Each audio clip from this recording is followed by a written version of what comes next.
I'll do what you guys want me to do. Good morning, good afternoon, and good day, and welcome to the... why have I got out of focus? Rude. Failure. Focus me.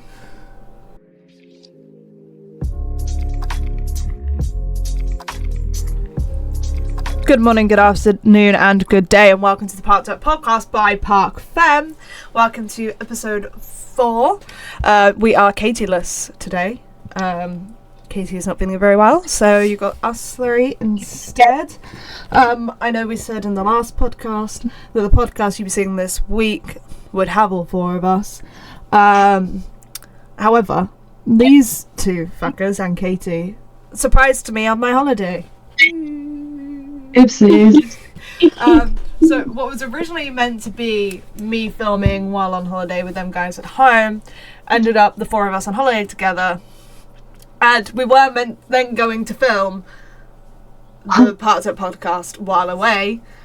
Spent God knows how long planning and filming a different video, and then just completely left our minds to film the Parc'd podcast, so we're here today. However, that video will be coming to you soon. I just have to check the schedule to see where it fits. We filmed like a little Parc'd vlog as well, like off-season Parc'd vlog, so that'll also be coming, so greatest apologies. However, there is content coming. We did film content while we were together, so it's all good. But that does mean we do have a lot to catch up on, because we do have the weekend that's just gone, which was Formula E and MotoGP, or was MotoGP not on this weekend? Not this weekend. No. So we had No. Formula E this weekend that we have to cover, and the weekend prior to that we had F1, F2, Formula 1 Academy and MotoGP to cover. So we've got a lot to get through today. And I think the best bet is to start with Formula 1. Sure. Yeah. Let's do it. Yeah. Formula 1 pretty... Oh, no, because the last the last podcast we filmed, right, has a segment in it where I'm going on a tangent about how people need to leave OLLIE BEARMAN'S alone. And we filmed that the day before that man fucking filled in for Carlos Sainz, got called up to fill in for Carlos Sainz. We literally filmed it the day before. Me going on a tangent about how people need to leave OLLIE BEARMAN'S alone because he's going to show them. And these fuckers are still going. And you must show them. Everyone's like, yeah, well, look at his points at the end of this weekend in F2. He's not even in the top 10 because he took a race weekend out to go to Ferrari. Thank you. Yeah. OLLIE BEARMAN'S made his Formula 1 debut.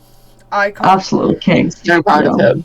It was so I'm good. actually so happy. He sits me in too. the top 10 in the F1 drivers' point standing right now. Insane. In one race. He finished P7, which is so good for your Honestly, I just love- time. I just love how he's in top 10 of F1 and he's literally like last in F2. Like, that just kind of makes me laugh.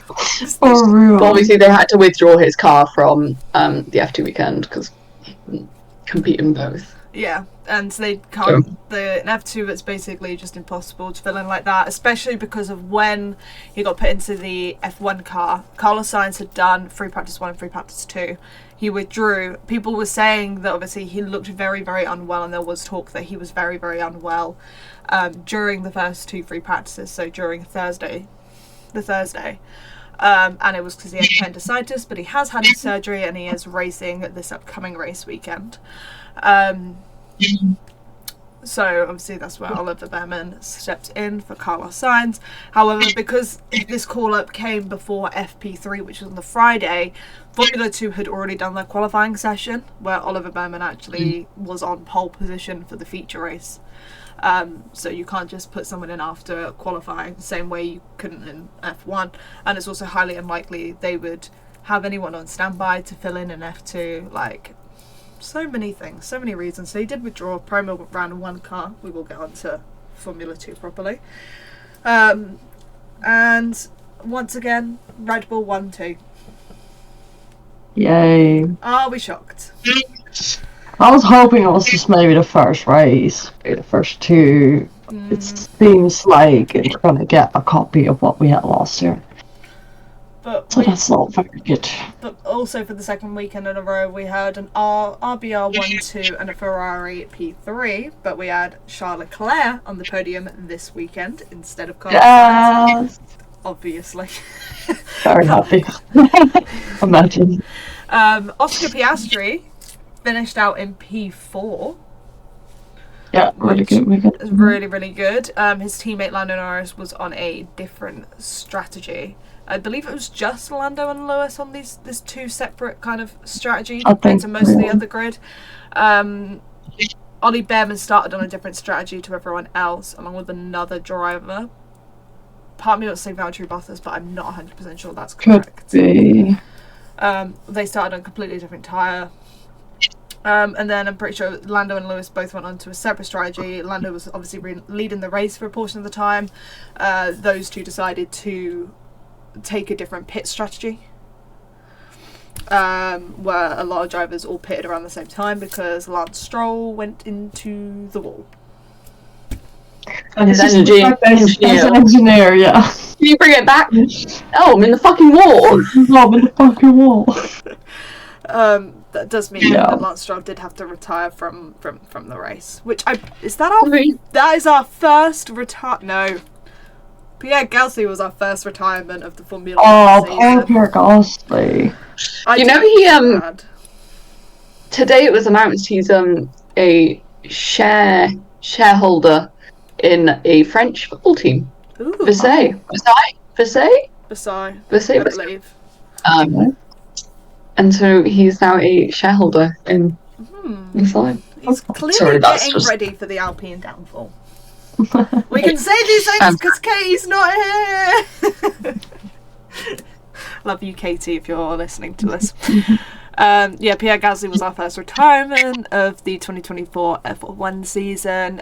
He could barely make it to the starting lineup. Car was broken and had to retire on lap 1, I believe it was. Wasn't working, and then Lance Stroll was our first retirement through, I don't want to say driver fault, but I know us, to be fair. Obviously Pierre Gasly's was like a mechanical fault retirement. Lance Stroll's was purely the fact that he clipped the curb and went into the wall. So I clipped the wall on the inside and then broke the suspension and the car was gone. So it's technically driver fault? I mean, he hit the wall, so I'd say driver fault. Yeah. It's not as if he was. I guess we don't know because we don't know the car. Yeah, he wasn't obviously battling with anybody. He was minding his goddamn business, and then next thing you know, he's in the wall. But they're the only 2 retirements we've had so far of the season. Well, apart from colour signs withdrawing, but that doesn't count as a retirement, realistically. Another really fascinating thing. In P6, we had George Russell.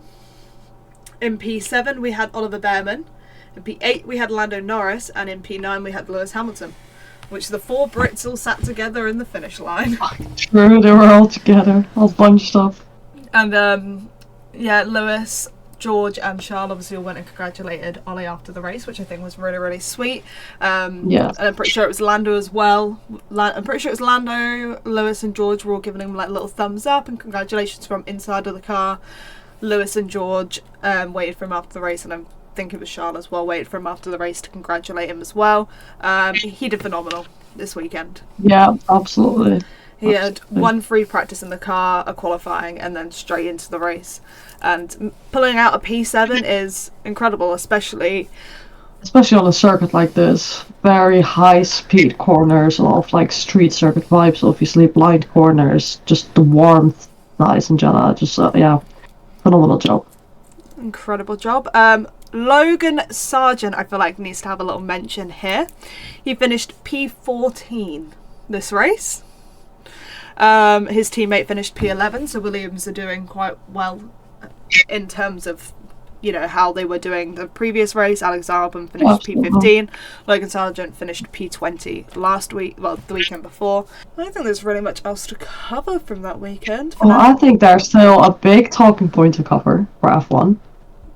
Lando's so-called jump start or not jump start. Yeah, because that is very weird that is not penalised as a jump start. I was like, well, that's clearly a jump start. I guess in like the lining on the floor, like the box they're in, there's a little sensor in the top corner, and then there's a little sensor behind the tire of the drivers. And as long as that sensor doesn't cross each other before like the lights go off, it isn't qualified as a jump start. But at the same time, you can clearly see he jumped the start. Like obviously he stopped it before he got over the line, but I still think it's weird that he didn't get anything for that. No, nothing. It was what was it? No further investigation. No further action. Yeah, investigation. NFI. It's just because the sensor didn't go off, they were like, nope, not a jump start. Yeah. It's weird. I was like, that's definitely a penalty. It's yeah, I think as a whole, jump starts need to be looked into a bit more, because it didn't it didn't falter his start at all, that jump start. So a lot of the times either a jump start will end up in them getting an advantage of some sort. And sometimes obviously if they jump the start, stop it and then start again, they lose a lot of points. But he didn't seem to... He didn't get an advantage from the jump start, but he also didn't get a disadvantage from the jump start. Yeah, I think it probably wasn't given because I think he started going and then he stopped and then went again. So I think that's probably why. Yeah, because it wasn't given. But in my eyes, he still moved. Yeah. Yeah. It's very. I think he should have got something, but there definitely should have been, even if it was just like a conversation with the stewards kind of situation. But the fact that it wasn't further investigated, but obviously there could have been more after the race that we're blissfully unaware of. But after 2 races of the season as well, P13 down to P21 have 0 points. So the top 12 are the only ones with points currently standing. Which, I don't know how that compares against last year, but only 12 having points feels very weird. I feel like it's normally more than that. Yeah, I feel like the battle in the midfield is now really in the midfield. Like the last few drivers, they are like at the back and they stay at the back. And then you have the midfield, which is really excited. And then you have Max Verstappen. Yeah, because realistically speaking, Nico Hülkenberg is the only driver who finished out of the points in Bahrain that ended up finishing in points in Saudi. Yeah. Obviously, Lance Stroll was the other person to finish within the points. Obviously, retired. But the fact that you've got Alex Albon, Zhou Guanyu, Kevin Magnussen, Daniel Ricciardo, Esteban Ocon, Yuki Tsunoda, Logan Sargent, Valtteri Bottas, and Pierre Gasly all without points. Like, no point finishes at all. Normally there's only, I feel like there's normally only like 6 drivers maybe without points, but this many feels... It's quite a lot. I think that just kind of shows like how like not competitive it is this year. I think because Alpine aren't up there, they usually are fighting for the points because they're really not this year. No. That makes a big difference, I think. I mean, I don't know how Vika, I almost said AlphaTauri then. I don't know how Vika are doing, but I don't think they have points yet. No, you've got Daniel Ricciardo's in P16 with a 13th and a 16th place, and Yuki Tsunoda is P18 with a 14th and 15th place. Yeah, that kind of sums up to me. Like, that's why. Yeah, the only Haas point at the moment is Nico Hülkenberg, and that's 1 point. So you've got Williams, VCARB, Alpine, and Stake, whatever they're called, Sauber. Whatever it is, F1 team Sauber. Yeah, what are they? Stake F1 team Sauber, I think. Yeah, but they got or Sauber Stake. Stake. No, Kick Stake. Yeah, that's the word. Kick. F1 team. There you go. Yeah, no points. No points. Yeah, so Red Bull Racing, double points, Ferrari double points, Mercedes double points, McLaren double points, and Aston Martin double points. So it's a pretty 50-50, almost split in the team. Haas are the only team with 1 driver in no points and 1 driver in points. Dun dun dun. Formula 2. there is one man that I think deserves to be spoken about very, very highly in Formula 2. And that is a man that I constantly say does not exist, and I don't know where that running joke comes from. It is Paul Aaron. Love Paul Aaron. Still can't believe Mercedes to him. My heart broken. See, I'm really confused by. I think something went on. Like, we spoke about this a bit last week. Because he's not a Mercedes, like, he's not in the Mercedes Junior Academy, but I'm pretty sure he's still a Mercedes affiliated driver. Well, that's what happened with his brother, Ralph. Yeah. Like, he still drives for Mercedes. Like, obviously, he doesn't. He does a lot more team management stuff now. Yeah. But he works with Prima, doesn't he? Yeah. I can't. But he was like a Mercedes driver because he used their engines in European F3. Mm-hmm. Love that series. And then he kind of just like, he still races like for Mercedes AMG in some like GT3 championships, I think. Yeah, I have a feeling it's like how Marta Garcia was a Mercedes AMG driver, because she was rocking the Mercedes logo and the AMG on her lid, and it wasn't because she was a part of the Mercedes Driver Academy. I don't know whether Paul Aaron just isn't a part of the Mercedes Driver Academy currently. I don't think he is. He's not part of the junior program. Yeah, because he was quite salty about something, and I, you know. I'm Instagramming Paul Aaron to get a lid pic to see. There's a half-naked image of him. Put some clothes on, sir! Put some clothes on, child, you mean? How old is Paul Aaron? There's no... He's my age now. There's no Mercedes logo on that lid. He's 20. You're 20? Yeah, my age. You're 20? Well, turning 20. Yeah. Yeah, I don't really know what's going on there, but either way, he's been phenomenal at this F2 start. First race weekend, both race weekends of the season, he's taken a podium in each. He took third place in the feature race in Bahrain, and he also took second in the sprint race at Jeddah, and he took 2 further point finishes in the opposing sprint race and feature race, which I think is just fantastic. He set up P4. It's his rookie year in Formula 2 as well. He is the highest rookie right now. I saw someone, they tweeted, all of the rookies that were doing phenomenally in Bahrain have had a shit run in Jeddah. And Paul Aaron was like, not me though. Not me. Not me. Flames. Yeah, because we were, so obviously Zane Maloney still tops the championship standings after getting P4 and P7. But obviously he gets 2 wins. Enzo Fittipaldi snuck up into P2. He had an awful weekend in Bahrain. He took 17th and a retirement. This weekend, he took 3rd in the sprint race and 1st in the feature race. That is good. His victory was so good on Sunday. Mm-hmm.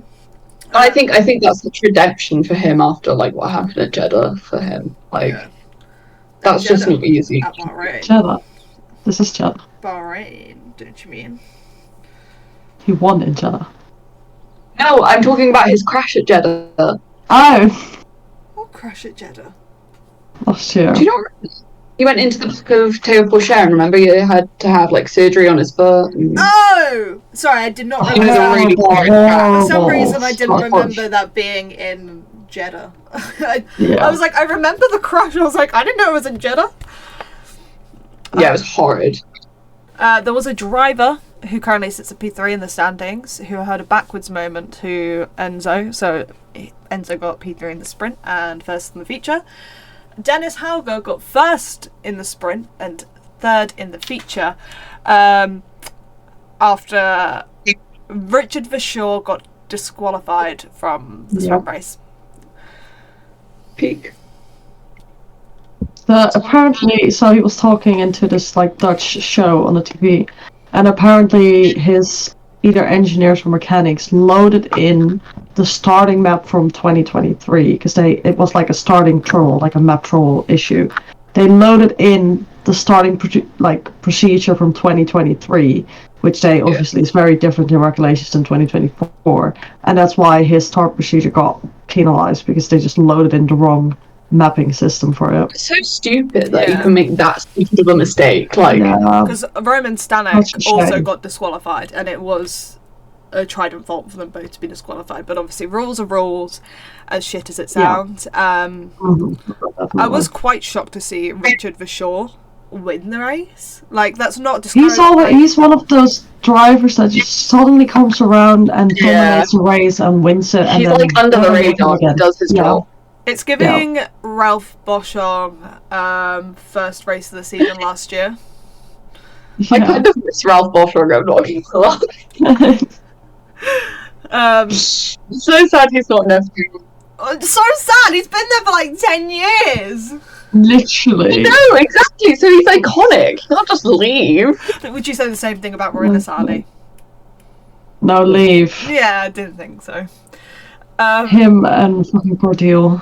The other podium finisher in the feature race was Kushmani, who got P2 after starting on pole, after inheriting the pole from Ollie Bearman, because Oliver Bearman was the driver to go on pole, and obviously with his withdrawal meant that the grids all moved up. So Kushmani managed to start on pole position, finished P2, and he's currently sat at P5 in the standings. P6 in the standings is our next rookie. So bearing in mind, like what we were saying in the last podcast, all these rookies are like flooding the top 10, and they did drop quite drastically coming into this race weekend, but we did have like 70 million more retirements this weekend. What did we have last week? 1, 2, 3, 4, 5, 6, 7, 8. We had 9 retirements in Bahrain. Can you guess how many we had in Jeddah? Over the whole weekend or just one race? The whole weekend. 13. Probably like 10, 11. 9. Same amount of retirements. It doesn't feel like it. But we did also have 2 disqualifications and 2 withdrawals. Obviously, Ollie Bearman had to withdraw. Ollie Bearman's currently sat P22 in the F2 standings. Crazy. Yeah, retirements. We had Pepe Marti in the feature race, Gabriel Bortoletto and Zach O'Sullivan in the feature race, Franco Colapinto, Isaac Kajar, and Roman Stanek. It was all feature race. Sprint race was Amaury Cordeal, Victor Martins, and Juan Manuel Correa. Amaury Cordeal is someone I think we have to talk about. He retired sprint race and feature race in Bahrain. Retired in the sprint race in Jeddah. Just needs to stop. Retire, get out. He finished P5 in the feature race.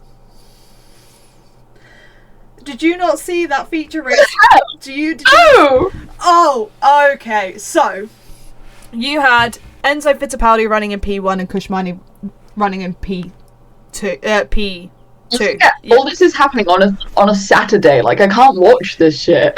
So you had Enzo in P1 and Kushmani in P2. You then had Amaury Cordeal running in P3. So he was on for a podium finish at this point. So slight intervention here. Celeste's camera died, but Celeste is here. She's entrusted me to put a photo of her in her camera box. Yay. Can't wait. I'll make it a really nice one. I took some really good photos of Celeste last week, so maybe I'll use one of them. Maybe one of the ones that's really up close to your face. That would be so nice. Oh, that would be less nice. Okay. Anyway, Amaury Cordeal. Right. So, Fittipaldi, Mani running P1. And I might have gotten these names a little mixed over. I know Cordeal was racing in P3 at this point.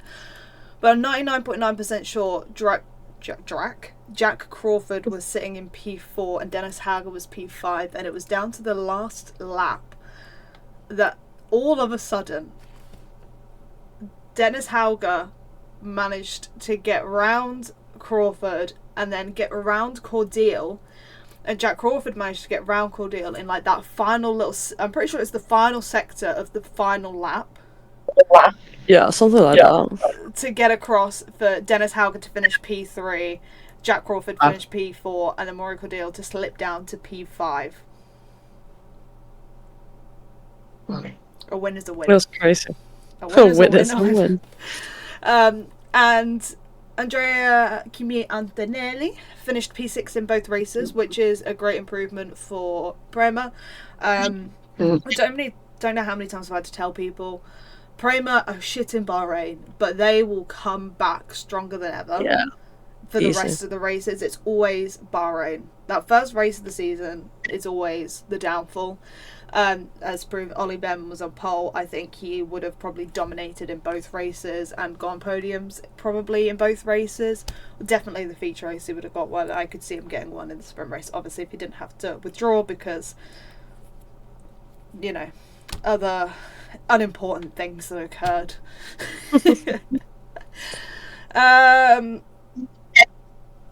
Rafael Villagomez got his first point as a rookie in Formula 2, which is a slay. Victor Martins took another retirement and another P11, so another bad weekend for Katie. Poor Katie. Not a good weekend. Not a good She really did not have a good weekend. Do you know what else Jeddah held? F1 Academy. Yeah. And we could watch it live. Yeah. Oh my god. Big slay. Ever since we saw was F1 so Academy good. in Monza last year, live in the flesh, I was like, I cannot wait to be able to watch this live on TV. I'm so glad we finally get to. It was a very interesting weekend. I feel like we should probably start off with race 1. F1 Academy have 2 races. They are decided via qualifying. Race 1, I believe, if I get this correct me if I'm wrong. Race 1 is decided by their second fastest laps in qualifying, and race 2 is settled by their fastest laps in qualifying. Maybe. I think it's that way around. It's like the second fastest lap is for race 2. Oh, I thought it was the other way around. No, that makes more sense. You make more sense. Maybe it is. I don't know. One of the things, though, with F1 Academy is they have wildcard entries. So Prema held a wildcard entry this weekend with Rima. I think I pronounced that correct. Yeah, Rima Jufali. Yeah. She, for a bit of background as well, she's a GT driver and she is so slay. She has her own team. She was the first woman in Saudi Arabia to have a driving license. And she's just really slay. She's very slay. We love that. With race 1 was the calm race, I would call it. Dorian Pin, who was on pole position for both races, won race 1. Abby pulling P2. And right, I watched a video on how to pronounce her last name because they did a private video on this. Maya Vueg. They did it in Prema and Vueg. I'm so sorry. Verg. Dorian Pin, Abby Pulling, Maya Vueg. No, it's Dorian Pa. Dorian Pa. Pa. Top 3, that was inevitable from the get going into this. You've got Mercedes P1, Alpine P2, and Ferrari P3. First Alpine podium of the season. Huzzah! Dorian Pa drove a phenomenal first race, led lights to finish. Fastest lap, pole position, the whole shebang. Flawless. Chloe Chambers, who is driving for Haas, finished P4.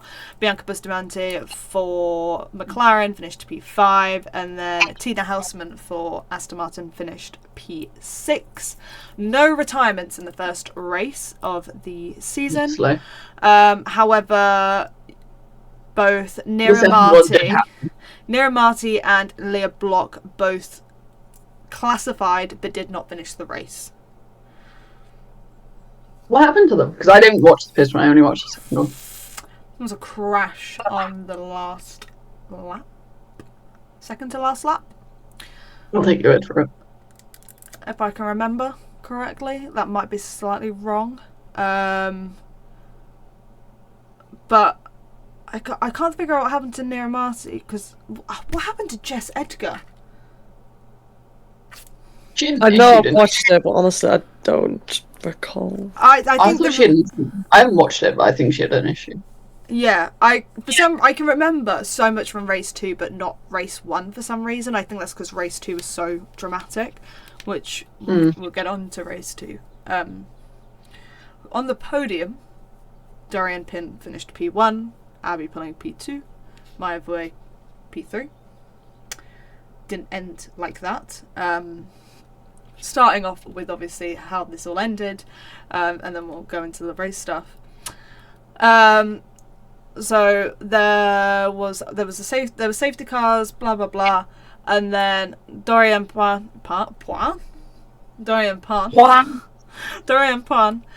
crossed the line in P1. Didn't see the checkered flag.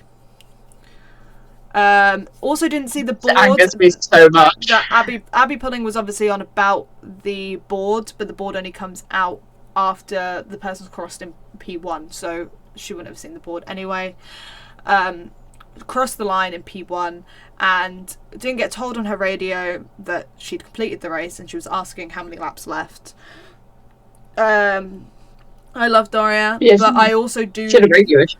Yeah, they had radio issues, but also it's not down to the engineers to let them know when the race is over. I know that's like a big thing, and I'm so sad for Dorian that she missed out on having 2 wins for the weekend and sitting P1 in the standings because of it. I think it's so weird, like that's a thing, like that literally because she, like, if it was like, I don't know, because I know this has happened in F1 as well, and that people have taken the checkered flag twice, but I think like it just doesn't make sense. If she hasn't been told, that's not her fault. Yeah. Because I think that's why she got let off quite lightly with her punishment. I know most people looking at it will go, that's not lightly, getting a 20-second penalty. But it's very likely what most people do get for taking the checkered flag twice, because it's dangerous driving, essentially. Once you've crossed that checkered flag, if you're the only one still driving at racing speed, it's very, very dangerous. It's very dangerous. And especially dangerous for people like marshals and stuff like that, who are now under the impression and everything that the race is now over. And if you're still doing laps around at racing speed, it's not only dangerous for the drivers, but it's dangerous for personnel. And although it is not her fault at all, in the sense that the radio wasn't working, and from photos of the checkered flag was not waved well. It was a pretty shambolic waving of the checkered flag.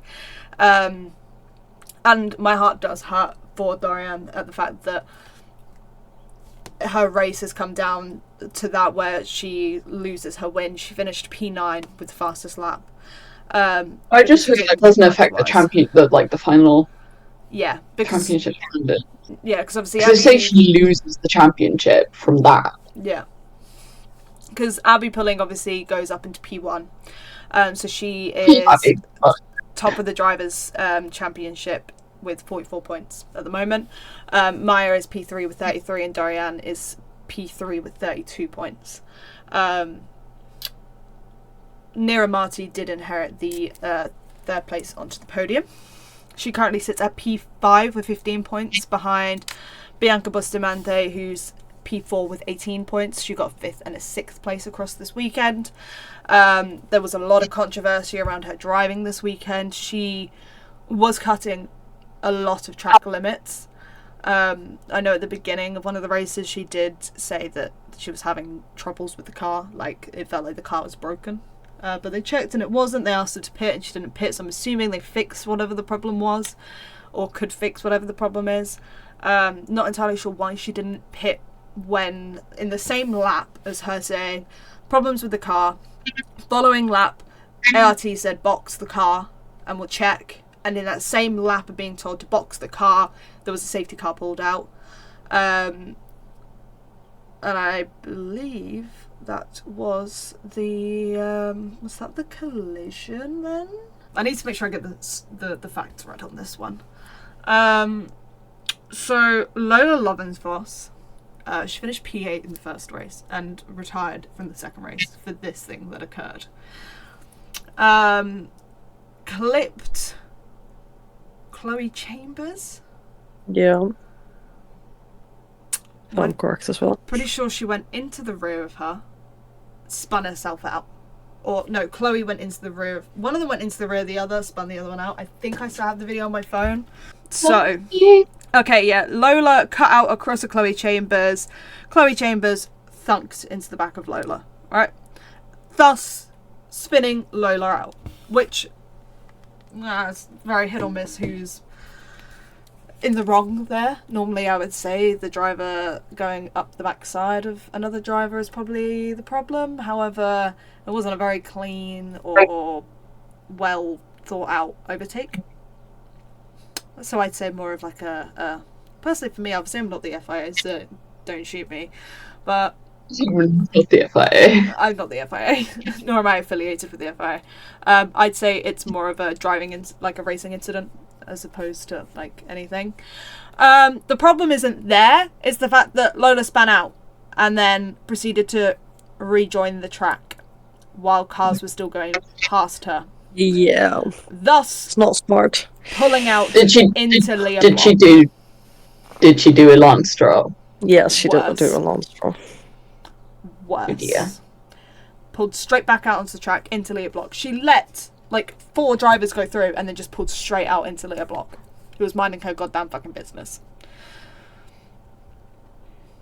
It was not a nice incident to watch in the slightest. It was stupid.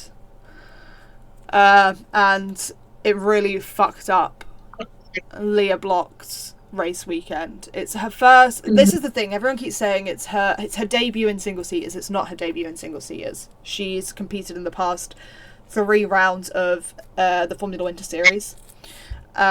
She was on a team with Bianca Bustamante and I'm gonna butcher his name. Dewey DeBecker.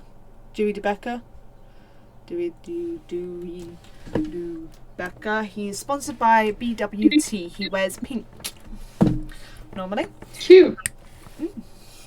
And yeah, so she had, that was kind of her step into single seaters, and then F1 Academy will be her first full single seater season. However, this is obviously her first year in single seaters, and her race was ruined in race 1 and her race then being ruined in race 2, especially with race 2 being completely out of her control.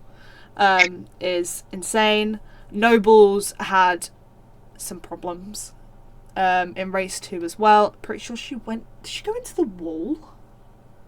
Maybe I'm imagining that. There could be a high chance that my memory does not function correctly. It's called being on antidepressants, okay? Leave me be. I think and then we obviously had a few more collisions in the sense that Amna Kabasi, Bianca Bustamante, and maybe that was where Nobles was involved, but I feel like it's not. There was collisions going on there. There was a lot of collisions. MP I think was my biggest surprise the first race weekend. Only because they were doing so well. Sorry, am I boring you? Tired. Only because they were doing phenomenally last year. Obviously, with Hamda being in the title fight for the final race of the season. But Hamda took P9 and P5 and currently sits P8 in the standings. Amna finished P13 and P8 and is 12th in the standings. And then, is it pronounced Emily? I think it's Emily. I think so, yeah. You should know, you're Dutch. I was going to say It's not a Dutch name, so I don't know. Emely. I know it's not a Dutch name. We don't use that kind of spelling in Dutch, so it's not a Dutch name. I wonder what name. I just say Emily. I want to find out the origin of Emily. Right. Oh, hang on. Let me not accidentally close down my connections. Emily Emilia? name origin. Oh, it's English. Yeah, but like, did you do it the spelling way? Yep. It's a feminine name that has Latin roots, acting as a cute respelling of Emily and Emilius. Translating to rival, this name is a lovely choice if want a baby to approach any obstacle with ambition and persistence. Either way, Emily finished P16 in the standings out of 15 drivers, which actually really hurts my soul because I love Emily as a driver. I think she is great. She took 2 P12s this weekend, so she's always just missing out on the points. Last year. Huh? What? Like, where did she come in the championship last year? I can tell you in a sec. You're not in focus. 9th. You're not in focus. 9th. Why am I not in focus? She finished 9th in the standings. So, to be fair, there's only 3 drivers without points in F1 Academy out of the 16 that competed. That's Leah Block, who did not finish but was classified in race 1 and was on the receiving end of some incompetent driving in race 2. Arima, who finished P11 in race 1 and retired in race 2. Pretty sure she went into... Oh, maybe it was her that went into the wall. I love how we can see Jensen so clearly in the background. Huh? I love how we can see Jensen so clearly in the background. Lewis is there as well. I could just see Jensen and fog. Would you like an up-close image of Lewis? Yeah, I don't think I've seen the Lewis one.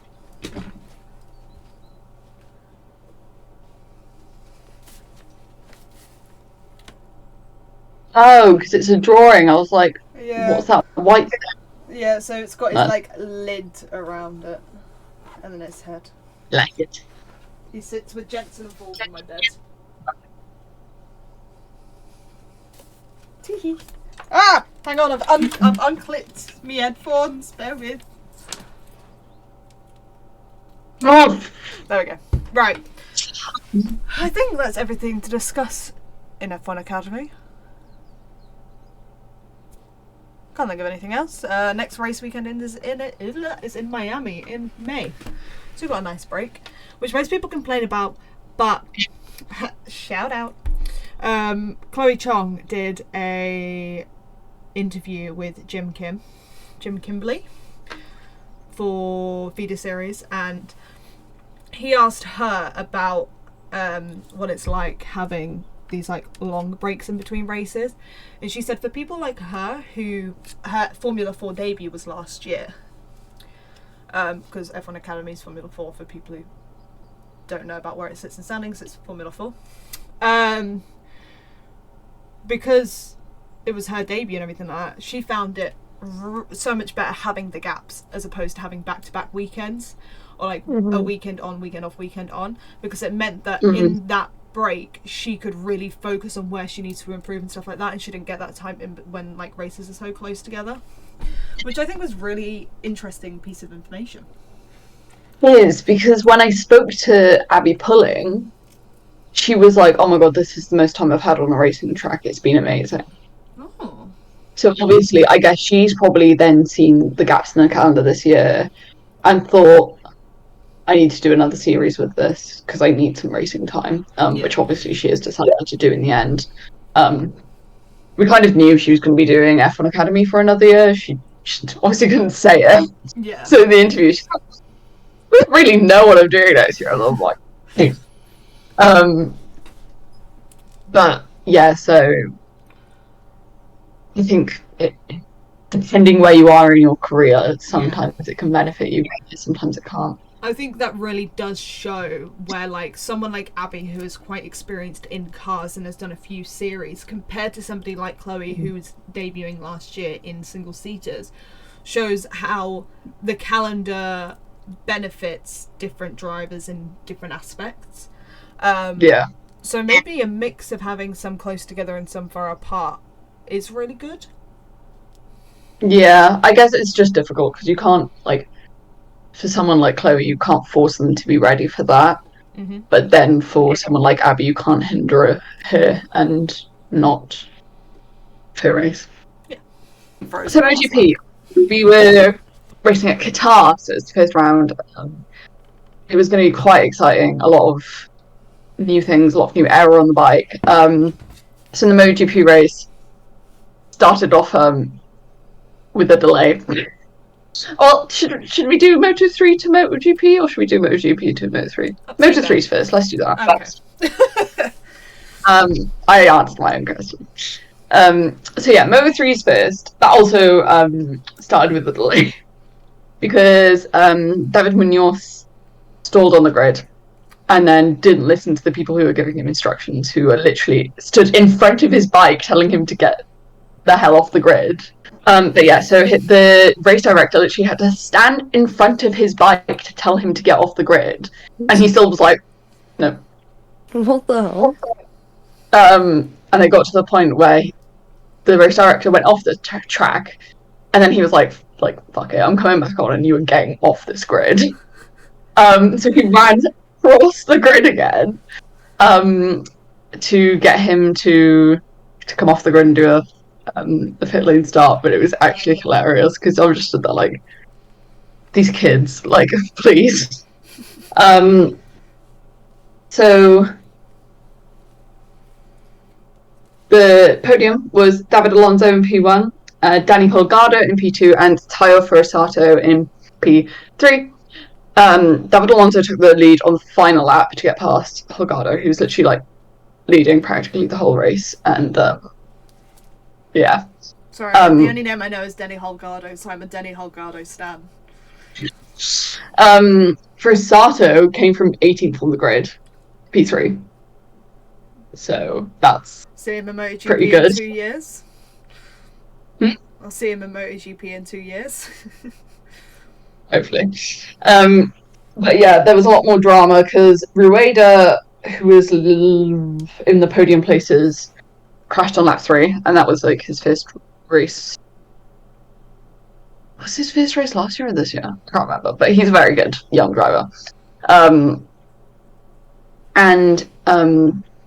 Ryuta Yamanaka was literally in the podium places for the whole race, and then crashed out in like the last couple of laps. So did Adrian Fernandez and Perez. Like, it just didn't end well. Everyone was crashing, which is just typical Moto3. But yeah, and then Moto2 was a little bit less chaotic. The only Brit in Moto2, Jake Dixon, he didn't race this weekend because he crashed in free practice, and literally he wasn't allowed to race. He wasn't even allowed to fly home because of how severe the crash was. And they had to do like a ton of scans.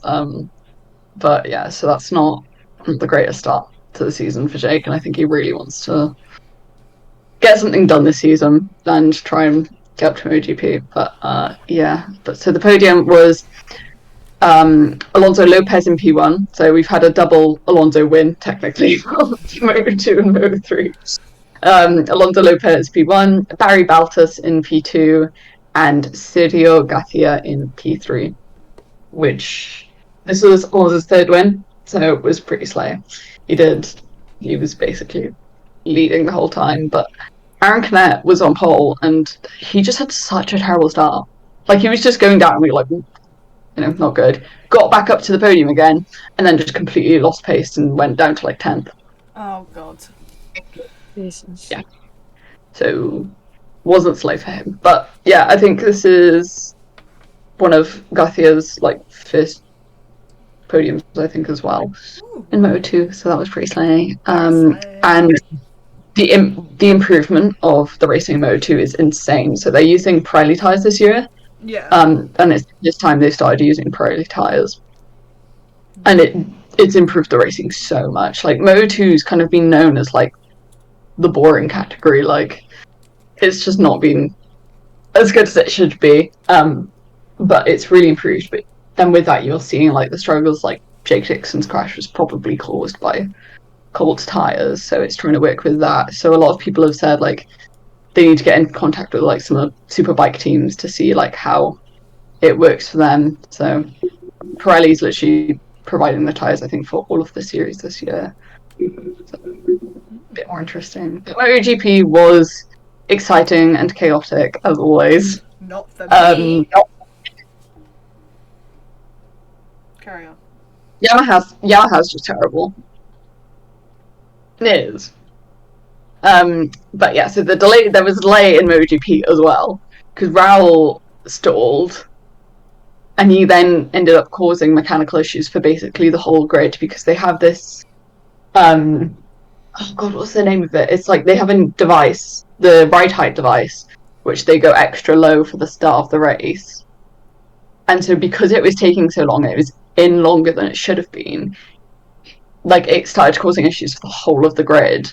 So Raul had to then come off of the grid after he did basically exactly the same as Munoz did and was like refusing. Luckily he ended up being fine because I think he didn't get any penalties, but he had to start from the back of the grid. But so like Mark Marquez and loads of the Ducatis ended up having an issue with their ride height devices because they were sat on the grid for so long. Jesus. Which is just annoying. And then he did an extra warm-up lap, which then took a lap off of the race distance. And that's what they do. So basically, if you do any extra warm-up laps, it takes off the race distance.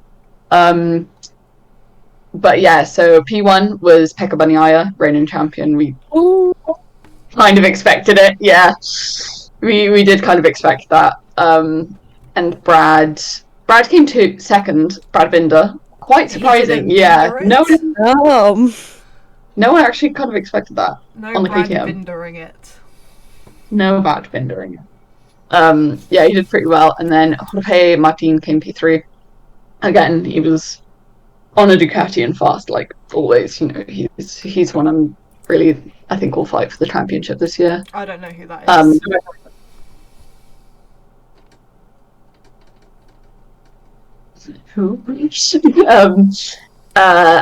But yeah, so Mark had a great start and finished in P4th, so he kind of ended up being really consistent throughout the race. Jack Miller crashed on lap 2. Katie was saying that she was watching the race and she's like, "Oh my god, a really calm start," and then Jack crashed straight after. And then his teammate won the race.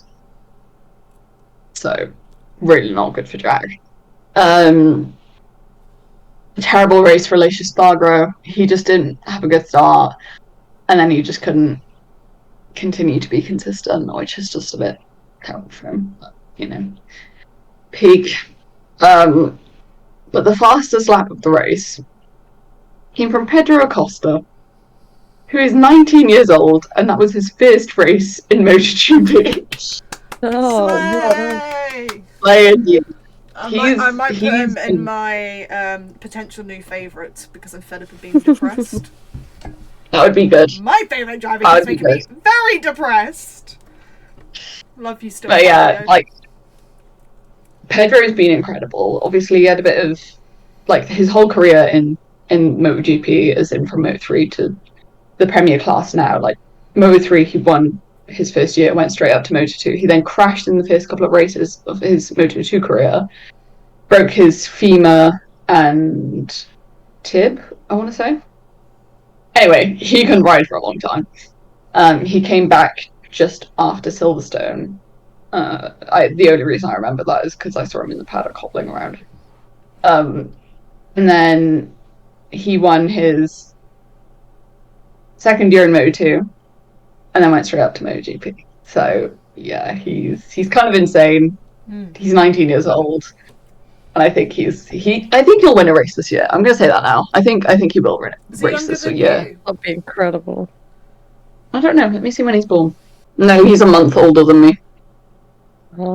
How does it feel knowing someone that's a month older than you is currently riding in MotoGP, saying fastest laps, and it's fine. One of the guys in Moto2 is actually born like 2 days after me. But yeah, so we've had some extra news in the MotoGP world. Firmin Aldeguer, who is one of my favourite Moto2 riders, I've loved him since Moto3, is signed with Ducati for 2025 in MotoGP. Ooh.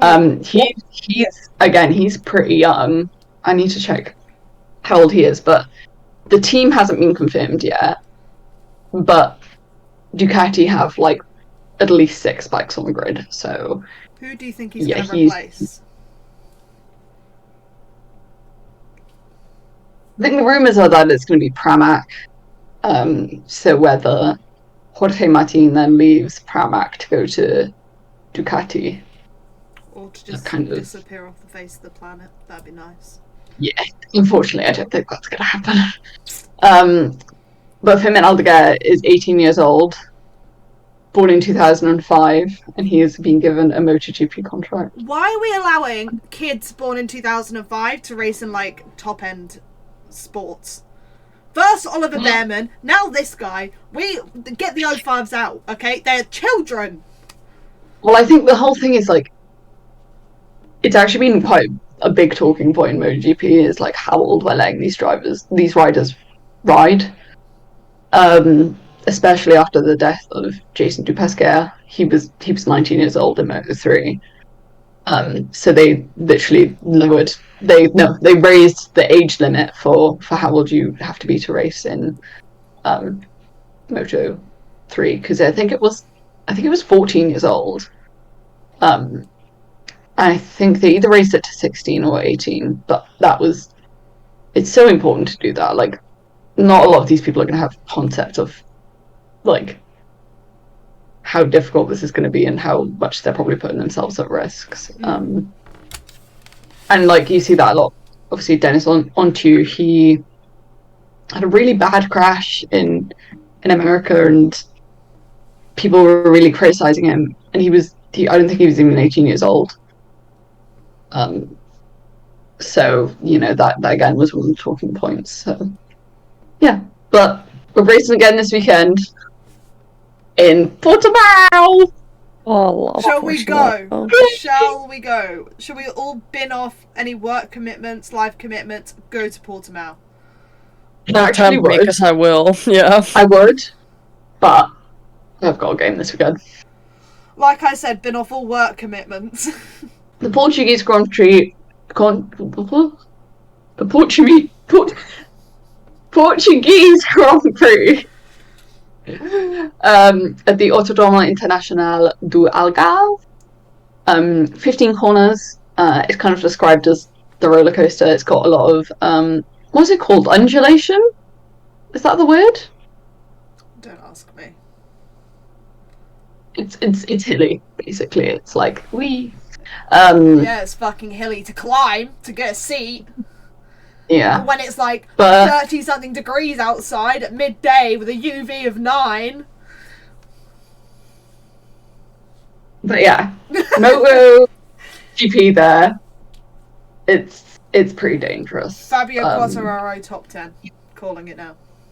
I hope so. He usually does really well at Portimao. He jumped in the pool a couple of years ago. So, but there's been some really bad crashes at Portimao over the last couple of years for MotoGP.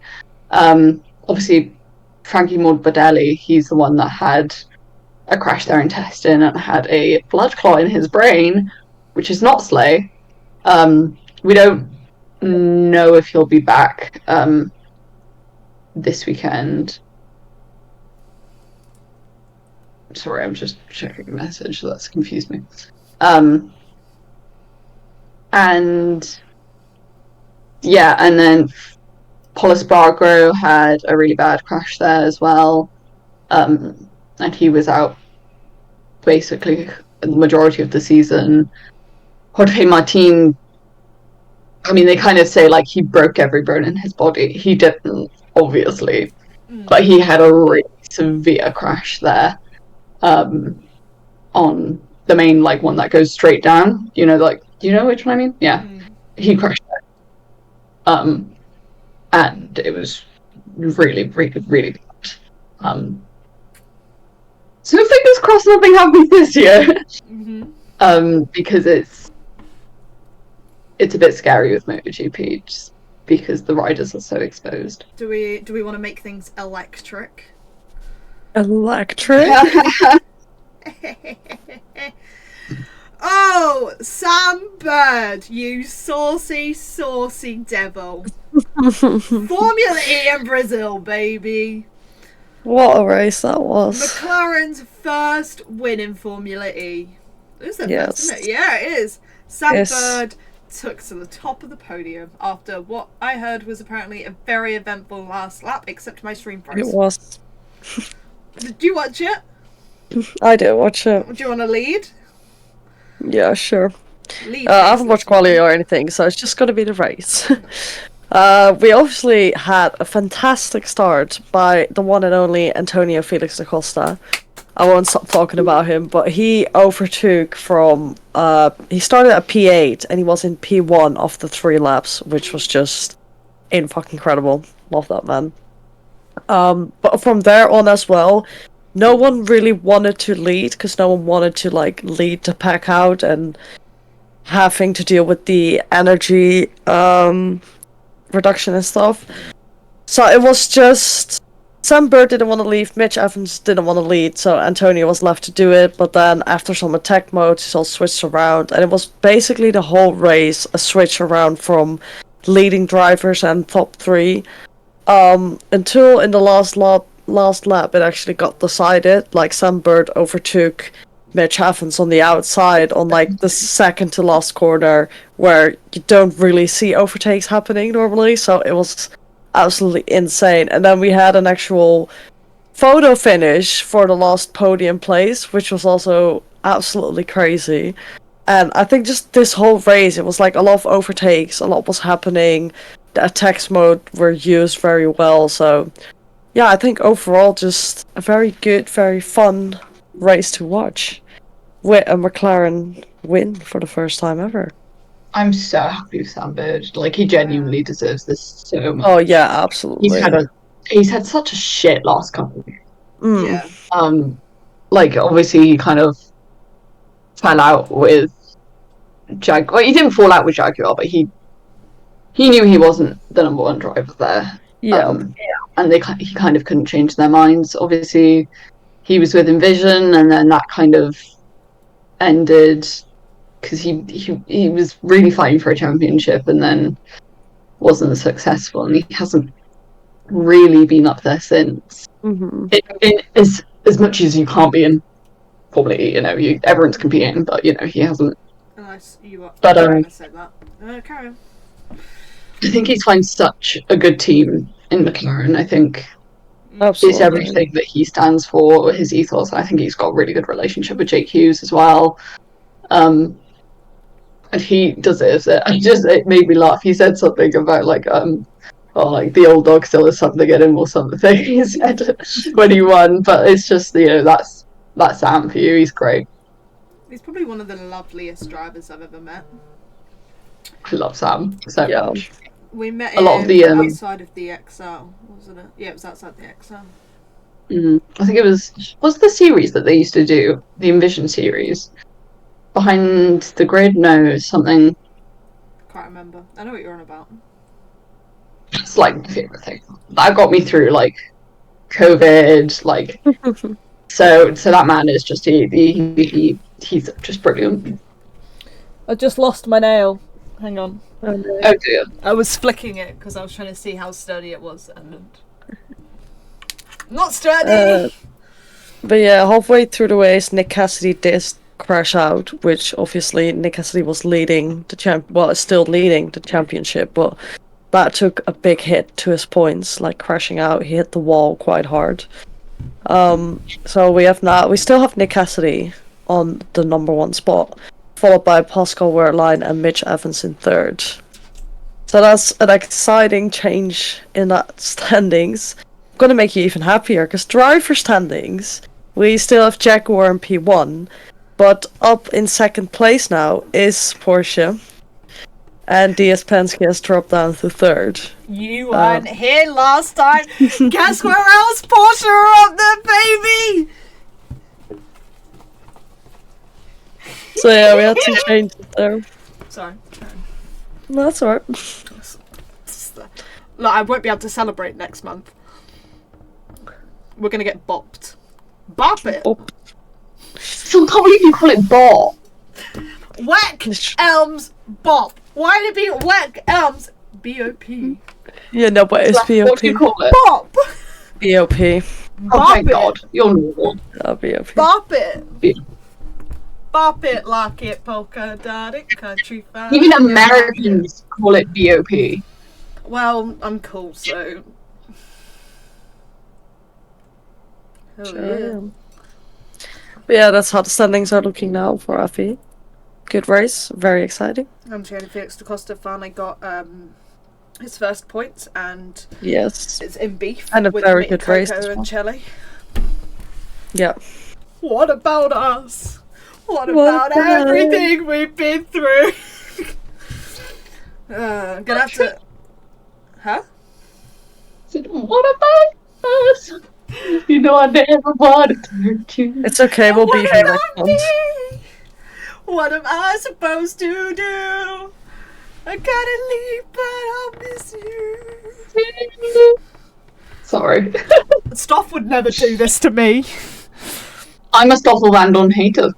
Whoa! Yeah, Whoa! that's where we left off. Whoa! Whoa! Yeah, no, why are we back here? This Because you is... wanted to be. I love Stoffel Van Dorn. I really don't like Stoffel Van Dorn. Stop! He's done nothing. But you know you just have those drivers that you just don't like for some reason. And he's that driver. I just don't like him. Me with Alex Lynn. Yeah, that's me with Carlos Sainz, I can't lie. I'm I get kidding. your I point. don't actually hate Alex Lynn, but he does put the I know L. you He don't, puts That hurts my he feelings. puts the L in Lynn. Jesus Christ. Alex win. Come back to me when you guys have a WEC podium in 2024, bitches. Come back to me when you have a Le Mans podium in 2023, bitches. Okay. Come back here from the Mans win. Come back to me when you have the Alex Lynn did win Le Mans, bitch. Come back to me when you have the most Le Mans wins, Why? because That's not. Porsche have the most. Yeah, but who Le Mans cares wins. about who has the most? But what about the now?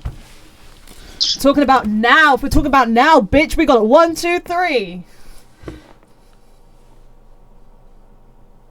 Anyway. Anyway, I think that's everything we've got to cover this weekend. We are in Australia. We are going down under. Cleo! Waking up really The fucking early. province. Ah, haha! Actually, you know what? So normally, this is talking GMT time. Australia is normally at 6 a.m. It's at 4 a.m. this year. But that We means love Australia. F3 and F2 are at like 11 p.m. That means I don't have to wake up at 1 or 2 o'clock in the morning to watch them. Yippee! No one look at my armpits, okay? I had fake tan on, and when you put deodorant on, it takes the fake tan away, okay? Yeah, so... What It's else? still just annoying. Do we just have Australia this weekend? IndyCar. No. No, there's IndyCar $1 million. There's no challenge. GP. We didn't talk... Did we... Was IndyCar the same weekend as F1? No, I have no idea. I didn't watch it. NASCAR as well. No, don't watch. no! Don't say the N-word. No, IndyCar was 2 weeks ago, and we got the $1 million challenge coming up.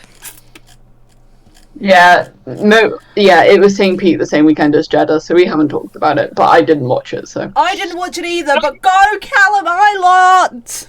That's all I have to say. on it. Why are you shouting? Callum Island! Oh my god. I ride and die on the hill of Callum Island. Thank you very much. We know. You don't have to shout. Thank you for listening to this Parc'd podcast. IndyCar this Ear weekend. protection is sadly not included. Callum Island's back in IndyCar again this weekend. What a sleigh. Serve King. Pop off. McLaren supremacy for the past 2 weeks now. 3 weeks. I don't know. Yeah. When's the next Formula E race? In Tokyo. It's, yeah, Tokyo next week. Well, week after next. Alright, the 30th, Easter weekend. So, anyway, yeah, thanks guys for watching, joining us. keep an eye on the channel. Alice has to now go through the Parc'd posting schedule that she organised all the way up until August, that she now has to go and change because they decided to ruin my holiday by turning up. Kidding, they didn't ruin anything, but I do have to now fit in 2 videos into the schedule, which we had a blank, so that's fine. I can fill that one in. I gotta figure out what to put the other video. So they'll be coming. Keep an eye out for those. Keep an eye out for more Parc'd podcasts. Follow all the social channels. They're parcfem_ on Twitter, Instagram, Facebook, and TikTok. Subscribe on here. Subscribe on the YouTube to keep up to date with everything we do. Go check out parcfem.co.uk for any written pieces. We need to. We've got some work coming to the website at some point. Give it a little change up, a little sorteroo. Yeah. Hope none of the drivers have any problems with condensation this weekend. Email. Cleo, the condensation Cleo. Condensation. And we will see you guys next week for another episode of the Parc'd podcast where we go down under. Goodbye. Good day. Wait, that's hello, isn't it? Or is that goodbye? You can say that's goodbye. Ciao, Bella. Nope. Yeah, we'll. Ciao, Bella.